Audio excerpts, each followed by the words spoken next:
Take us into just breathing in through the nose, out through the mouth with the puckered lips like this. When you exhale, you want to hear your breath. The breath is a tool to use to relax the mind, to relax the nervous system, lower your blood pressure and blood sugar level. So inhale through the nose, exhale through the mouth. So as we do this breath, let's begin by gently placing our palms at heart center, but let's make a lotus flower. So connect your pinky finger and your thumb and hold it at your heart center. A lotus rises and comes out of the muck and becomes a beautiful symbol of life. So as we have come together on this day, the Global Educational Exchange Coalition, we come together in humility. We are so grateful that we awaken on this day. We're so grateful for our lives, individually and collectively. So as we come together with this movement that we have created, may we do so as we heal the hearts and minds of our communities on both soils.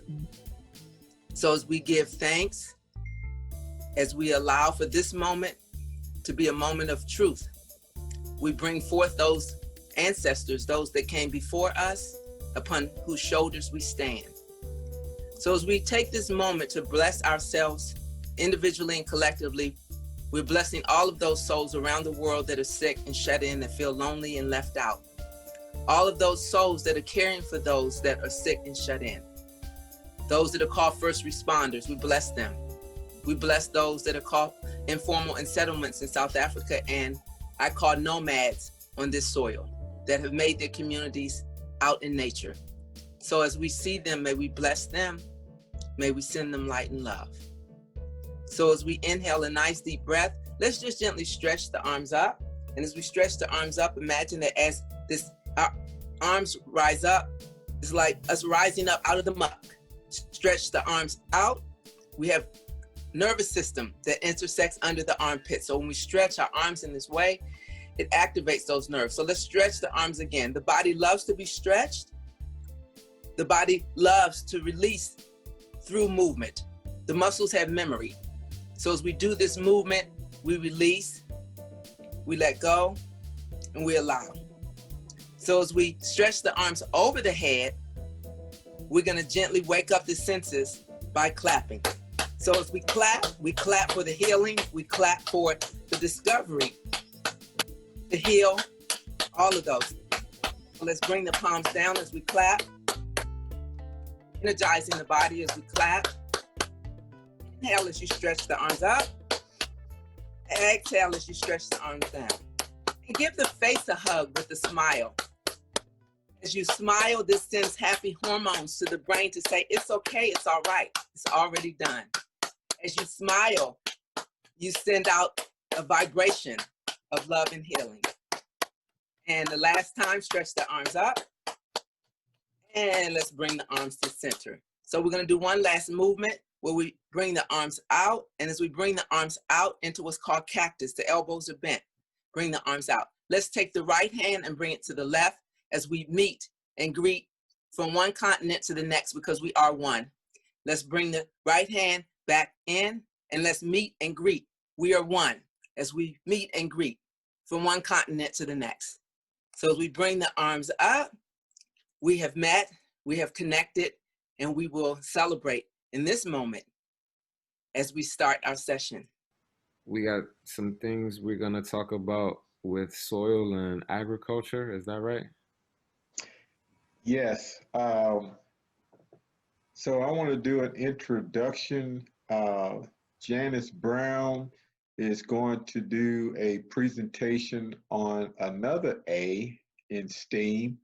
Students, what's the other A? We just did architecture. What's another A? Agriculture.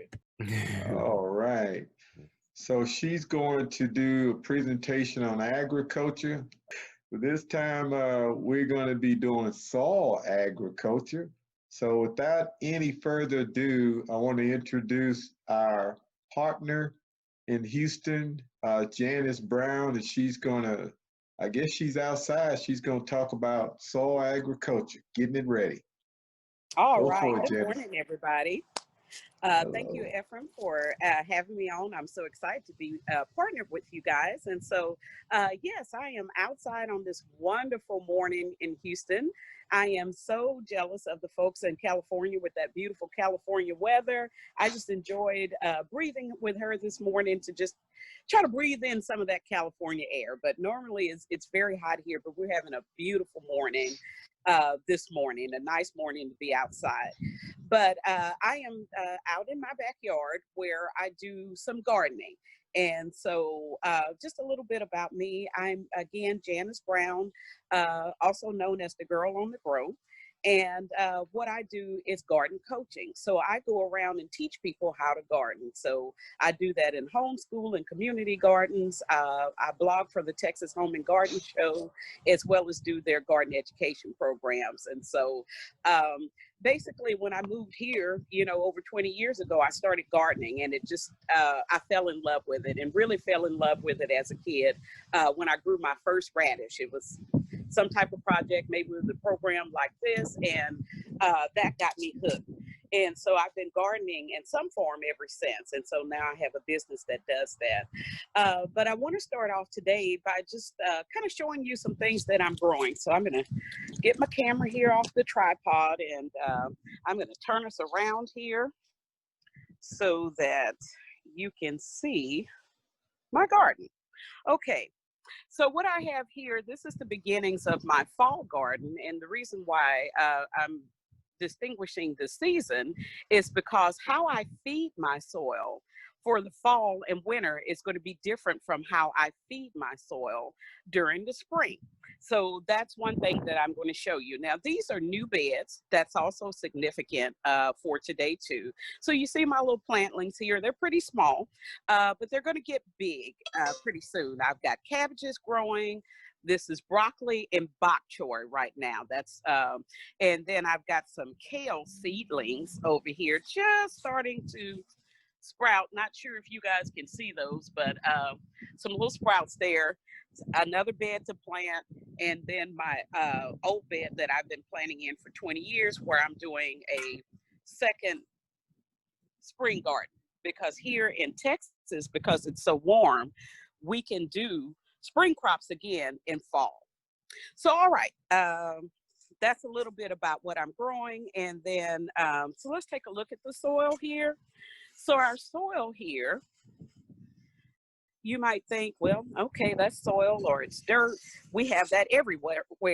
What's the difference, and how do I need to make it grow? Or what do I need to do to it for agriculture? Well, I'm glad you asked, even though maybe you didn't,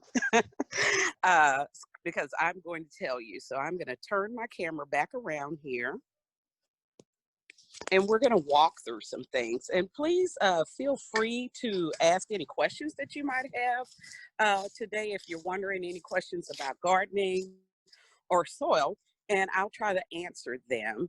I can't see my chat as well because I'm on my phone, but Ephraim, if you see any questions come through, please let me know and I will answer them.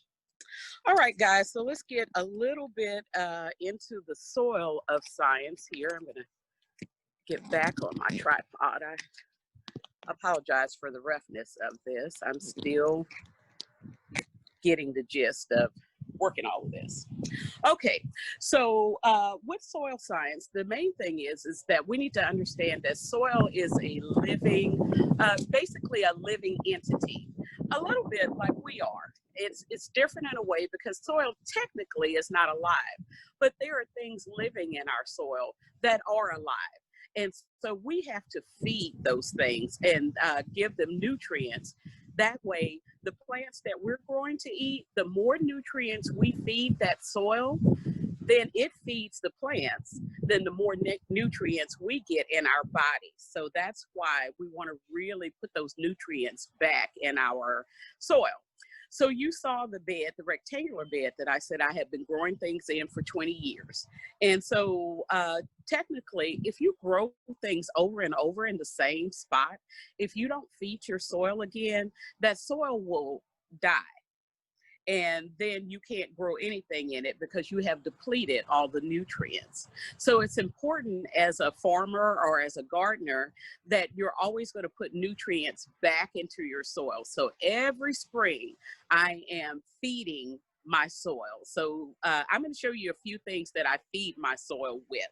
So generally, I'm always going to use a good quality food, plant food, and just sprinkle that down into my soil. Now you'll notice here that there are 3 numbers here.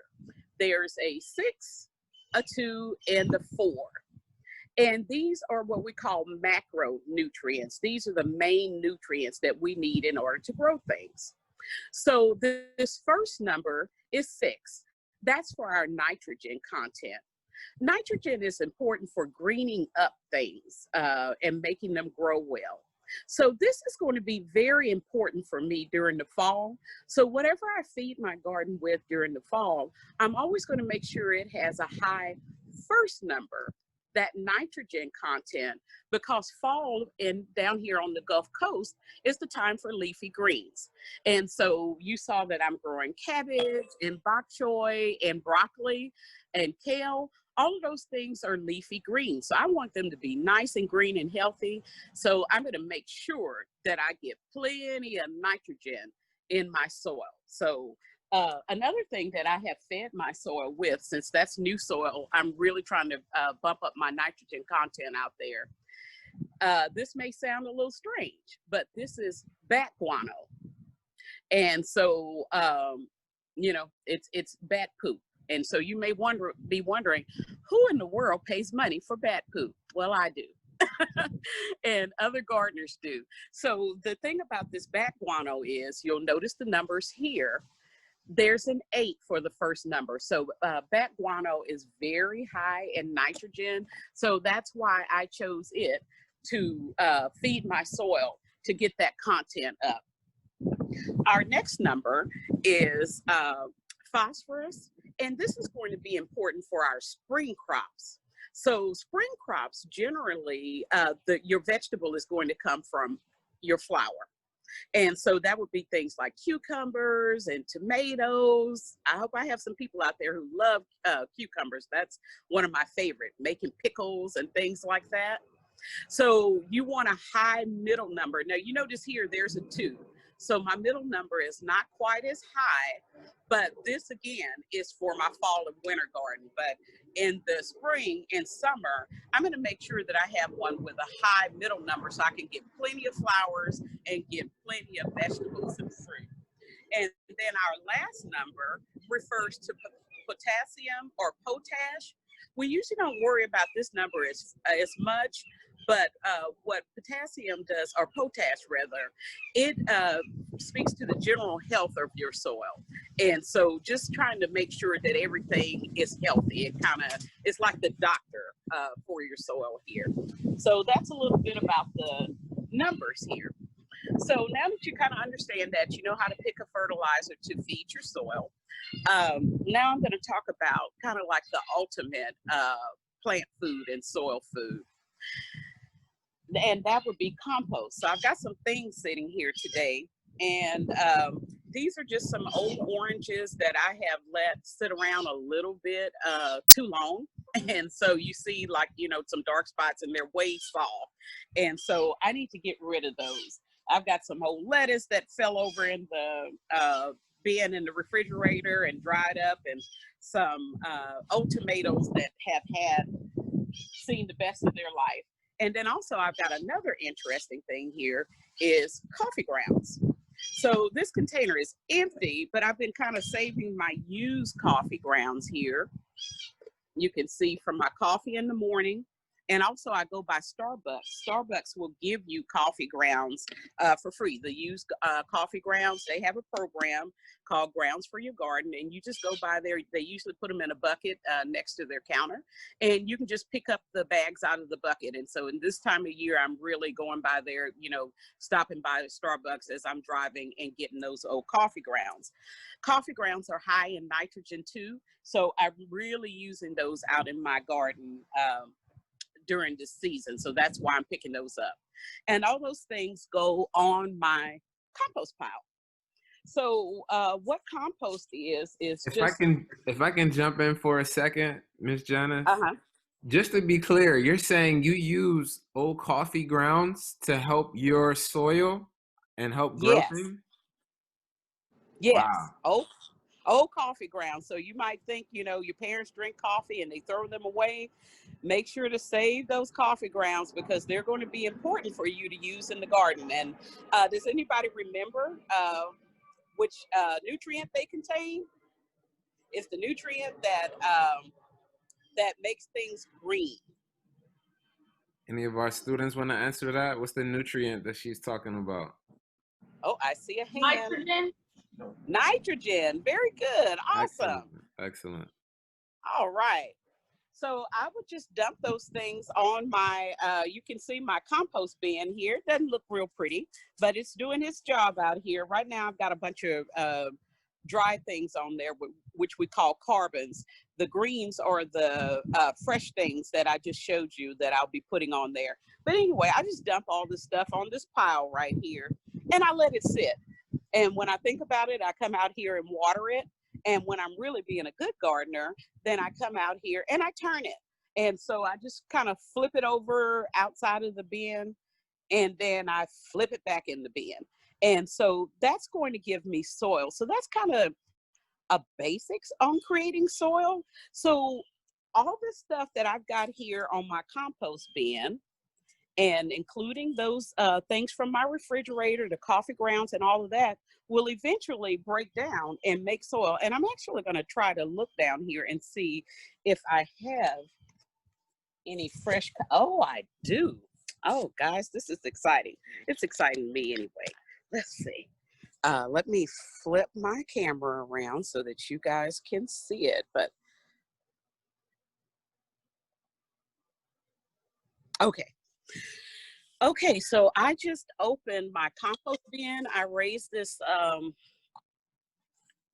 door here. I've got a little door at the bottom, and look what's falling out. I know this is not probably as exciting to you, but it's exciting to me. And you see it, I'm gonna make a little more fall out. So you see it kind of coming out there. That's soil. So I have, and there's also ants coming out there, but ants are important to soil creation. So I'm happy about them being in there because they make my soil nice and fluffy. So they're just fine. But anyway, what I've done over time is I have created soil by all of the stuff that you saw sitting on the top of my compost pile. Eventually that's going to break down and decompose into fresh soil that is very nutrient rich. So in a couple of months, if we come back and look at those cabbages that I've got over here, and bok choy and broccoli, you would see these big, beautiful heads of bok choy and cabbage and all of those things because compost has been used in the soil to feed that soil to get them growing. So that's a little bit about soil today. Does anybody have any questions?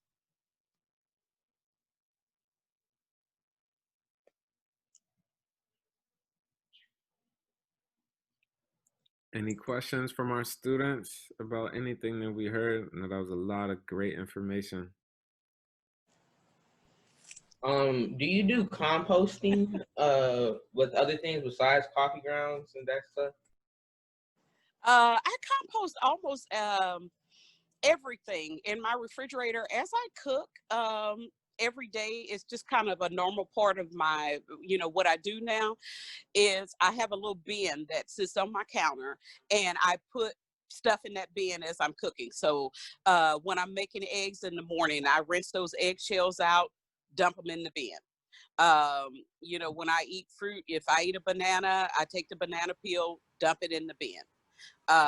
Because bananas are high in potassium. And so we said that last number was potash, and that's going to feed the potash, in my compost. So I use, you saw like all this big brown stuff. I had a huge rosemary bush that died on me. So that's the last thing that's on my compost pile right now is that rosemary bush. And it all looks terrible right now, but eventually it's going to break down into that beautiful soil you saw. Yeah, All so right. like what? So sorry. So what really motivated you like to start gardening? Sorry, there's a plane going over. I'm going to let it get over and so I can hear you a little better. Okay. I think the question was, what motivated you to start gardening? It's a great question. Oh, that is a great question. Well, I really believe my fascination with gardening started, I was about in maybe second grade, first or second grade. And somehow or another, some group came to our school and they talked to us a little bit about gardening. And they gave us a package of seeds. And my seeds were radish seeds. And I was excited. So I went home and just found the place I could find, which was under my swing. Where I saw some dirt. And so I planted those radish seeds, and radishes grow very fast. They go from seed to harvest roughly in a month. So I was just fascinated with that I had grown this food. And from there, I think that's where my love sparked. And then when I was about 8 years old, I went to Sunken Gardens in Florida, which was an amazing place. And I was just fascinated by all the plants that I saw there. And so I think that's where it all began. Okay, so last question, last question. So how old are your little plants? I'm sorry? How How old old? are your little plants? Yes, how your little plants? How Oh, my old little are your plants? little plants? Yes, Oh, ma'am. okay. Those that I showed you guys, I planted those about 2 weeks ago. So they've been in about 2 weeks, and those went in as seedlings, what we call seedlings. So they're, very small now. Thank you for such good questions. And what I would like to add is look how passionate Janice is about her project. And that's really important for our emotional wellness, being passionate Yes. about and having something so we can use gardening as a therapy. People talk about therapists and having to go and sit and talk with someone, but this is just another example of how getting your hands in the dirt and being out in nature can help you feel better. So Janice, thank you for sharing your passion. And we see that passion in you getting excited about dirt. I'm a Southern girl too. I'm from Georgia. So I have affinity to dirt as well. So thank you. You're so welcome. Thank you all for having me on, and I'm enjoying this. I'm learning so much today. Same. Thank you again. We appreciate that. Thank you, Janice. You're welcome. I'll take it back to you. Okay, Janice did a marvelous job. Everybody give her a hand.